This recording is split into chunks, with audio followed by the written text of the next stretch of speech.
Welcome to Low-Key PD.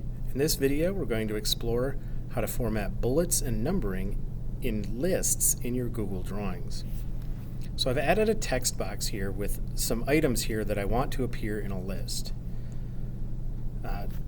Notice that it's not in a list yet. I do have a number of options for turning this into a list. So if I highlight all the items and I go to Format,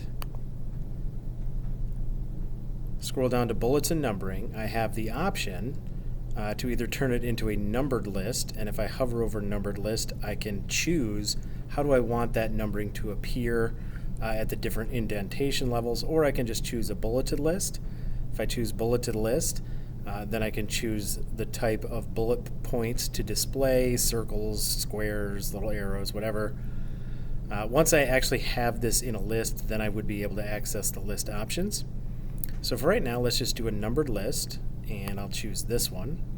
All right, so now it has a numbered list. But notice there are a couple of items in this list which are intended to be sub-items to a different list item. So I need to indent those further. If I highlight those, I can go back up to Format, and then go to Align and Indent. And if I increase the indent, it increases the indent and also updates that list numbering to 2.1 and 2.2 based on the type of numbering that I selected when I chose numbered list. Now there's a couple of different shortcuts for these types of lists that you can access in the menu up here, the little toolbar.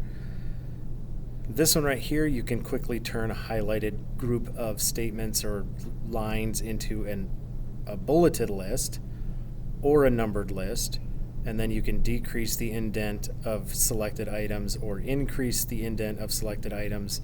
And if you click on these little arrows, you'll get the same options for formatting that list. What types of bullet points do you want to appear, or how do you want the numbering to appear? Personally, I think the shortcuts in that little toolbar are much quicker than going to the Format menu, but you can access these same items in the Format menu. If we go back to that Format menu, now that I have it as a list, I can select List Options where I can start to define things even more. What specifically do I want to appear in my list? Do I want to choose from more bullet points that aren't shown? Do I want to restart the numbering somewhere? Edit the prefix and suffix?